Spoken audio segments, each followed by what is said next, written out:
One, rolling open.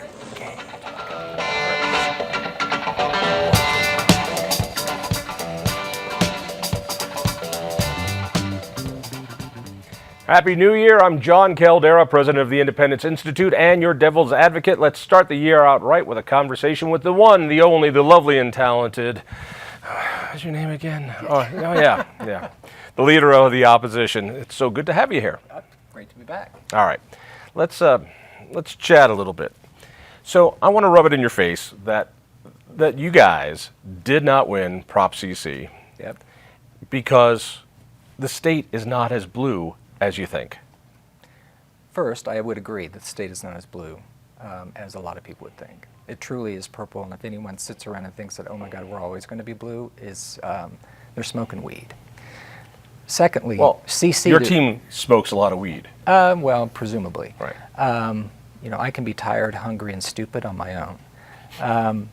In terms of CC, though, we lost that. And I think the first mistake was not having a sunset. So you could say, okay, we have to come back to you in 3 years. We have to come back to you in 5 years. I think the second was the revenue numbers that came out that were really positive. That wasn't an easy thing to then swallow and say, oh yeah, by the way, we want to keep even more. And then also the campaign got started off late. I just think it... Right, those are all, there was a question of whether there was a campaign. Those are all wonderful excuses. The fact is, you guys wanted more money. Here it is. Well, do you want better roads? Yes, I want better roads. So prioritize that. I don't want 1 out of 4 people in Colorado on Medicare or Medicaid. I don't want money being spent on other things. So in other words, the people that are on Medicaid, just push them off because they're magically going to go away. Where were they before Obamacare? When 1 out of 4 Coloradans is on Medicaid, it tells me that our priorities are off. Medicaid was meant for people who could not get a job, people who could not get services elsewhere. And now we've got ads for you and your bromance need to go out and get Medicaid as they're chugging down beers. No, there's something wrong. The point is, I think Coloradans, while they might be socially liberal, still want Colorado's government intact. They want it closer to them. They want to have consent. Let's try it this way. Prop CC, like everything else that TABOR haters do, rips away consent. And this was going to rip away consent forever. That I would agree with. And I think if you take a look at races around TABOR and debrucing, locally they typically pass. The idea that the local government can keep the money. Statewide, it's really difficult in order to get it. And on that point, I would agree with you.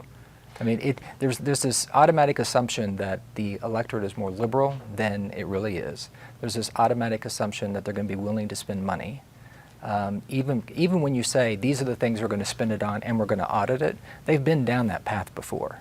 And the audit really didn't happen, or it did happen, you really didn't find anything. Ref C had an audit. It didn't change anything. We're still spending money. Colorado is, I think, the 17th most taxed state in the country when you add in local taxes. It's not like we pay too little here.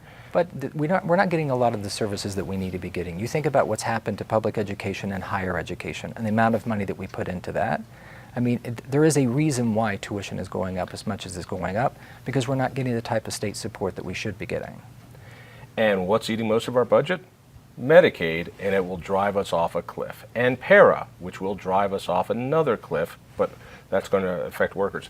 But the point here is to celebrate that while your team went hog wild with all sorts of things and said, let's just destroy taxpayers' Bill of Rights once and for all, overwhelmingly, the people said no. But why is that, he asks? Well, one, I think it goes back to what we were talking about before, and that is that when you go statewide and you start saying, please give us more money, it's really difficult to pass. Two, if you assume it's going to be a partisan fight, you're going to lose, because the way unaffiliates are going to break on this kind of issue, they're going to break against you. And if you assume you can just run something as a Democratic idea without some type of Republican support, name me an issue that was a fiscal issue where that's worked. There isn't one. And so I think that was a critical mistake coming out of the box. So what happens next year? And by the way, you could compliment us at Independence Institute and the coalition we were part of to do it. That not that you would, but we had something to do with that defeat. And that was actually the third thing I wanted to say, and that is to congratulate you, because yet once again you defeated another measure that was a fiscal measure. You did that with the transportation one last time. Many mistakes were made. You play off those mistakes, and this time you played it right. You didn't spend as much money. How much money did we end up spending? You it was guys like spent 5, 6. No, I think you were closer to 8. I don't recall. Oh, wow. Just ridiculous amounts of money. But that's what you guys do, is spend other people's money. So I get that. I'm worried about this next year. I hear that Governor Polis wants what he calls a tax cut. I don't believe he wants a tax cut. I believe he wants a progressive income tax system, and he'll call it a middle class tax cut. What is going to be proposed next year? Is it possible to happen? What does it look like? One, I don't know exactly. I think that there's every sign that there will be some tax reform. Part of that tax reform will be the middle income tax cut. You're laughing. Why do you guys do this? A tax reform. Just say but come you on. want a tax increase and you want a progressive income tax system. Do you really for the think, state? given where we are in public education, given what's happening with higher education, given what's happening with transportation, that people making over $250,000 a year shouldn't be paying more than 5%? I believe we should be paying or 4 3/4. 4.63. I would like to see that. Oh even my come goodness! Down. See, oh my even goodness. more reading. Even the Colorado's flat income tax is one of the reasons we prosper. It has been something that we've been prospering since the mid '80s when the Independence. So the flat income tax is why all these corporations have come into Colorado. Why we've had a tech boom. Why we have an aerospace industry. You're literally going to tell me with a straight face. I will that tell you because with of a the flat completely tax, straight face that tax certainty is something that attracts businesses, that we want that tax certainty. Tax certainty I would agree with. We want the most productive people to come here, because where are most of these people now going? They're going to Texas. They're going to Florida. A lot of them are moving to Wyoming. Why? Because they have no income tax up there.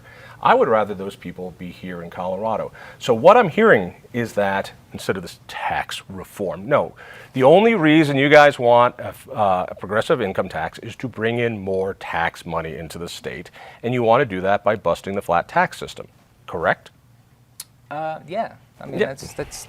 I mean, how can I not say yes to that when what I'm talking about is a middle income tax cut and then going to some type of progressive income tax rate? It's not as if it's going to be 19 different levels. I mean, the most likelihood would be you'd have a middle income tax cut and maybe one more different levels of taxation, and that incremental amount of percentage. We've tried this before. Every time it's gone to the ballot, it has failed. It will fail again.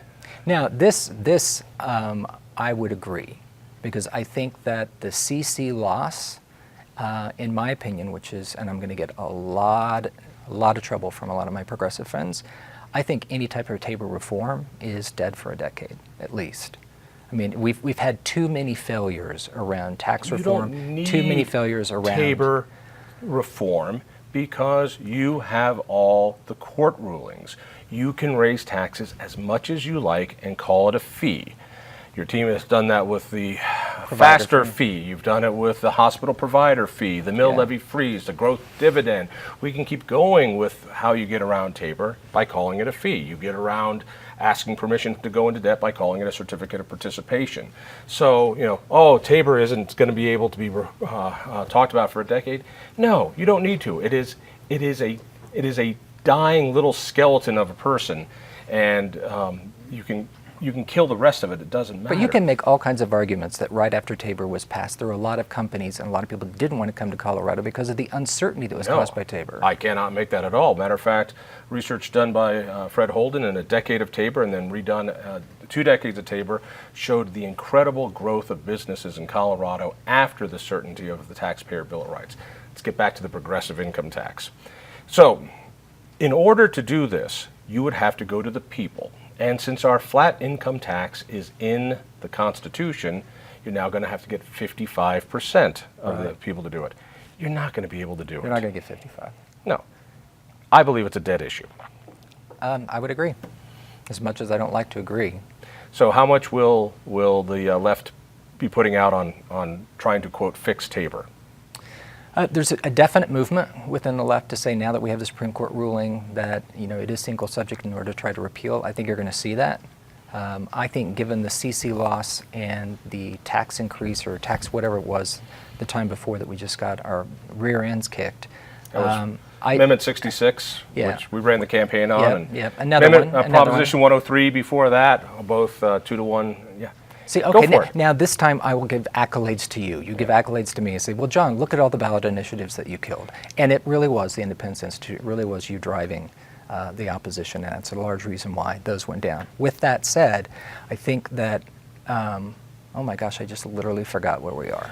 What you're going to say is we're talking about the hubris of your side going after Tabor again. So I do believe that there's a full repeal. By the way, bring on a full repeal. Oh, so that way we can lose 2-1. There will be a movement within the left to do that and to have significant Tabor reform. I don't think you're going to see the middle. I don't think you're going to see the established money say that this is a good idea. Because you take a look at the amount of money that they've spent on the last 2, even last 3 or 4 initiatives, and look at this and say, what is the path to winning that's north of 55? I mean, I have a tough time seeing. I mean, C and D had the support of Owens, and I tell you, 55 polling was a good day. And that was a squeaker across the line. To repeal Tabor, it would only take 50%.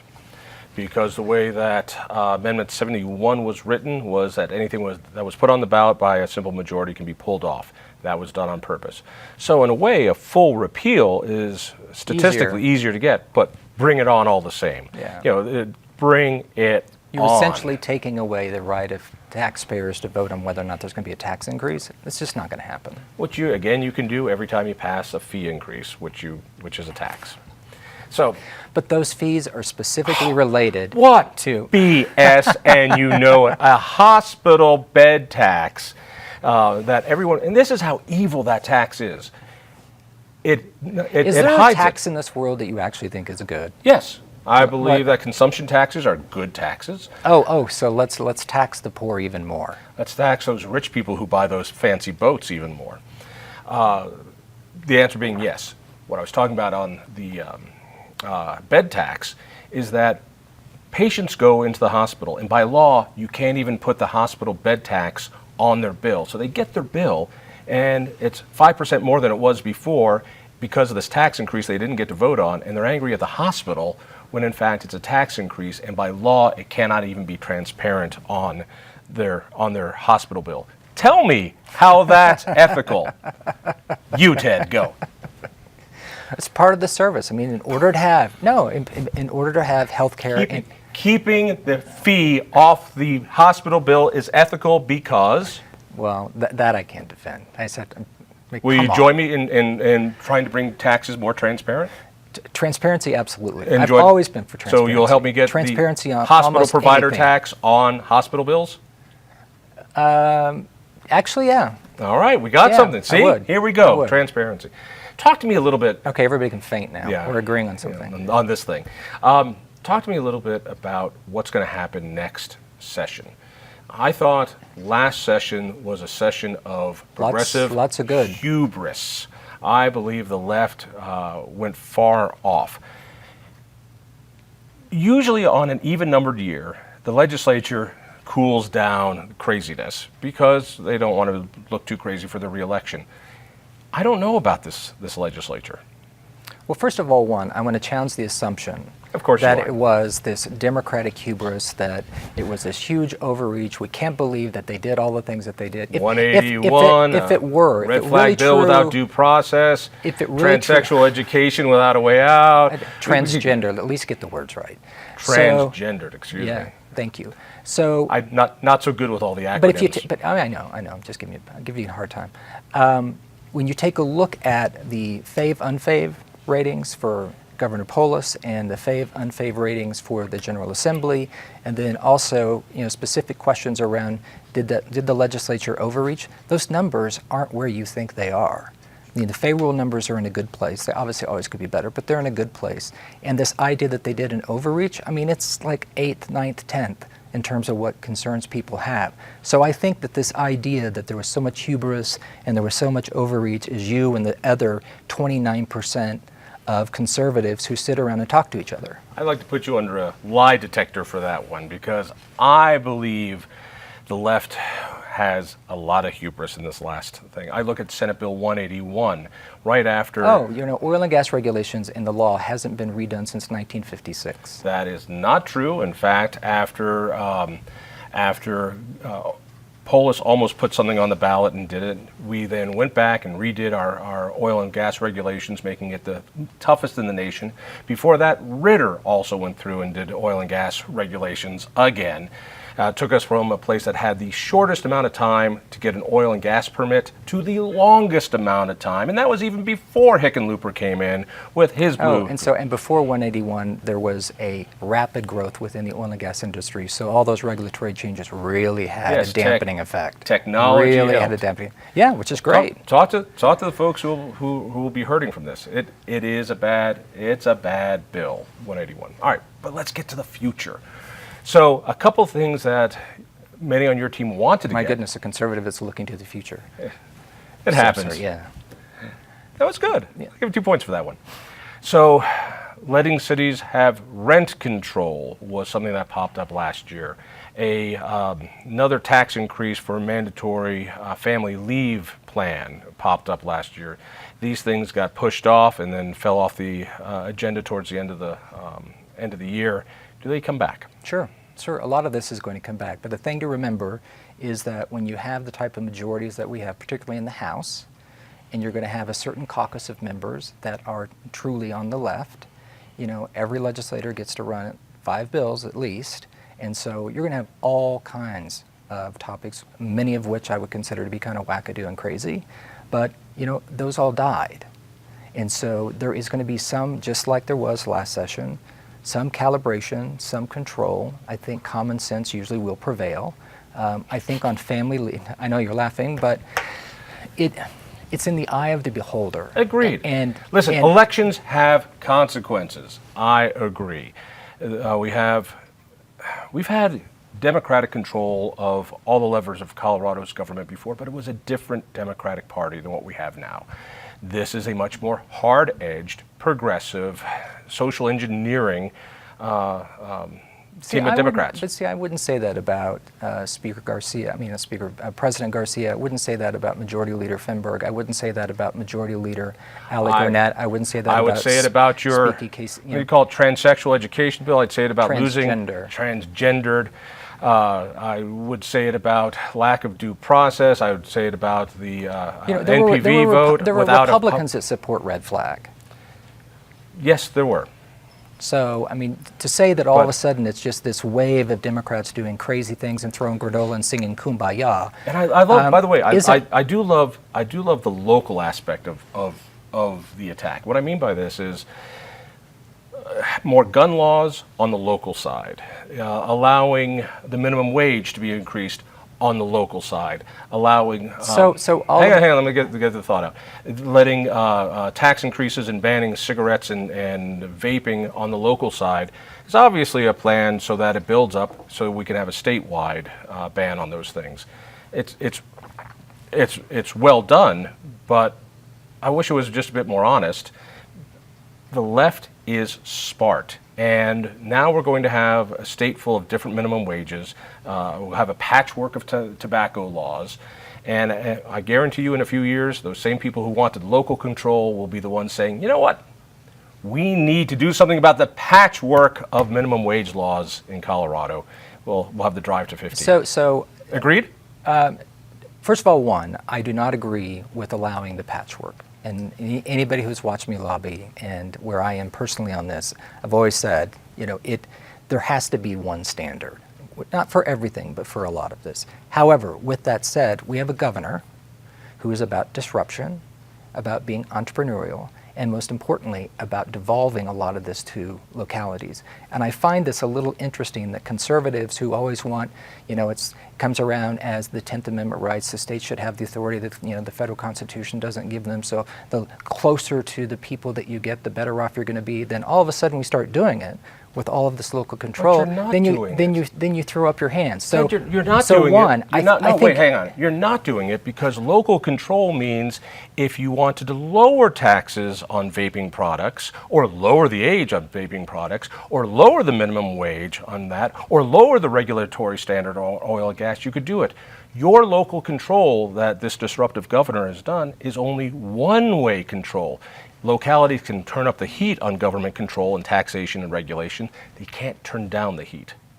That's not local control. Okay, I see what you're saying. I just still disagree with you. I think that your safety mechanism is that as long as Governor Polis is governor, he truly, because I've had this conversation with him, in some ways had an argument with him about it. He's very much about local control, and that train isn't going to back up. No, that's not. But it's not local control. That's the point. It's to us, it's local control. To you, it's not. Tomato. Control in one direction isn't control. That's just growth of government in one direction. All right, I wanted to get into something I think we might also agree on, which is donor anonymity, which there's been all this talk about dark money.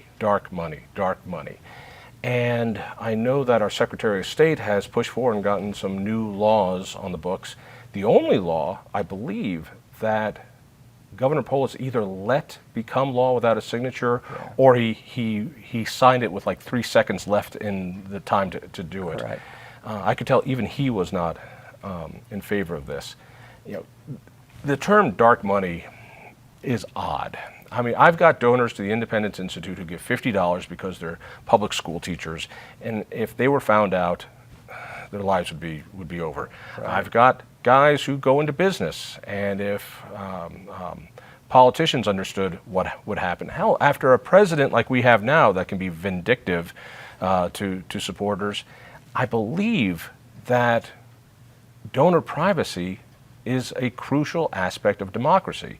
We have donor disclosure on every election there is. Yeah. But I think there's a push from a lot of progressives to break that even further. Sure. So that everybody has to divulge everything. I think about not only the NAACP, that wouldn't exist if those rules were around, because if you gave money back then to the NAACP, you would be lynched yourself. Or I think of the Planned Parenthood down in Colorado Springs that got shot up. If the top donors to that organization in Colorado Springs were publicly known, they might have showed up on those doors. Right. Particularly given the internet and how you can access all kinds of information about people. This is one where we do agree. Tell me why. Well, first of all, one is we live in a capitalistic system that the rules are set by people that we elect or people that they influence. Spending money is free speech. Citizens United, in my mind, wasn't this big, cataclysmic decision. It basically just reaffirmed kind of what we already knew, and that was you could do money to C4s for electoral type activity as long as it wasn't the primary purpose of the organization. That is going to stay, and I think trying to upset all of that is trying to upset law that I just don't see how you do it. Where I think the rub is, and where the disclosure folks really try to go at it, is C4s. Because a C4, this is going to be in the weeds a little bit, but a C4 is a social welfare organization. And as long as the majority of the social welfare organization isn't electioneering, then you can do some electioneering out of it. So if it's 48%, those people don't know, a C4 is a not-for-profit organization. You can't write off your deductions to it like a 501c3. But most of what a C4 has to do has to be educational or service-oriented. Correct. And then a minority of the money, if you want to get involved in an issue, you can do so. So if you're going to open up, if you want the electioneering piece, you end up having to open up all of it. And that is a can of worms. Why? Well, in part because you have people giving to organizations that they don't want people to know. And it is because they're trying to be nefarious. It's because they don't want people to know. And there's a risk to them. There's a risk to them in terms of their employment. There's a risk to them in terms of their personal lives.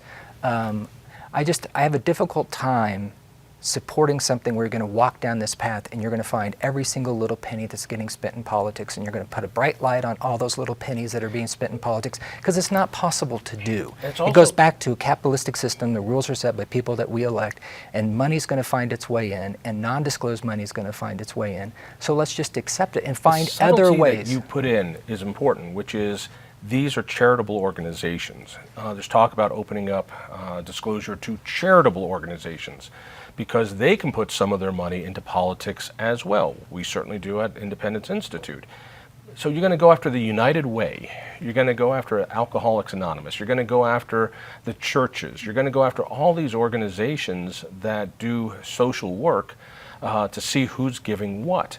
That's going to have a massive chilling effect on people giving money to charity, because they don't want to be known. They want to stay anonymous. This is where we're in the same choir. Then why is it the progressives that are pushing for this, given that they've been much more benefited by dark money, evil dark money? That's arguable. Oh, I will argue it, but we only have a minute left. But I'll be happy to argue it with you. Why this? You guys are in power. You've built up this incredible machine of capacity building over the last 15 years. Because there's the big boogeyman on your side, the big boogeyman of Coke and other people who are funding, and we really want to know how the money's being spent. You know, and it's creating a worry. Your boogeyman of it's like the Soros, wizard behind the curtain on Wizard of Oz. Soros and Steyer and others. I think people. So both sides have the boogeyman. Oh, completely. Yeah. So just get over it. Does anything pass this year on that? You know, are these people sleeping under your bed at night and scaring you? No. You know, they're just spending money the way they can in this country because they have the right of free speech. 30 seconds left. Will some sort of disclosure law be passed? They're going to try. And it's really hard to argue against disclosure, as you and I know, because we've talked about this before. Until people understand that disclosure is for government, that, you know, transparency is for government, privacy is for people. And I'm always disappointed by people of the left who wrap themselves in Roe versus Wade on privacy. Don't want people to have privacy. That was what did it. All right, thank you, sir. We're out. Happy to be here. Happy New Year. Listen for me on KL Radio, read me in the Denver Post, tell a friend.